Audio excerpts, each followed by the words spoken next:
Hi, Dion hier. Baie is bang om te vra, maar hoekom dan nou finansiering? Nee, wow, moenie weghardloop nie. Mense dink dis 'n moeilike onderwerp, maar ek kan dit vereenvoudig. As jy kies om 'n aankoop te finansier, selfs wanneer jy kontant beskikbaar het, beteken dit dat jy 'n deurdagte besluit neem wat op verskeie faktore gebaseer word. Hier is 'n paar redes waarom individue of besighede verkies om te finansier in plaas daarvan om beskikbare kontant te gebruik. Deur 'n aankoop te finansier, kan jy jou kontant behou vir ander belangrike uitgawes, noodgevalle of beleggingsgeleenthede, of kaartjies om die bokke te sien, of 'n oorseese vakansie. Dit help om vloeibaarheid en finansiële buigsaamheid te handhaaf. As jou kontant elders belê kan word om 'n hoër opbrengs as die koste van finansiering te genereer, mag jy kies om te finansier en sodoende die beskikbare fondse te gebruik vir moontlike geleenthede wat meer winsgewend kan wees.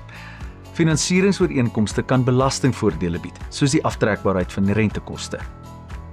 Dit kan die moeite werd wees om te oorweeg wanneer die algehele koste-effektiwiteit van finansiering teenoor die gebruik van kontant geëvalueer word. Hoekom sou jy wag om genoeg kontant vir 'n aankoop te spaar? Finansiering maak dit moontlik om die bate onmiddellik te koop, soos nou, terwyl die koste deur finansiering oor 'n tydperk versprei word. Op hierdie manier geniet jy die gebruik van jou bate terwyl jy jou betalings bestuur. Finansiering stel jou in staat om jou kontantvloei meer effektief te bestuur, veral as jou inkomste siklies is of as jy voorspelbare maandelikse uitgawestruktuur verkies. Die beskikbaarheid van kontant dien as 'n veiligheidsnet vir onverwagte uitgawes of ekonomiese insinkings.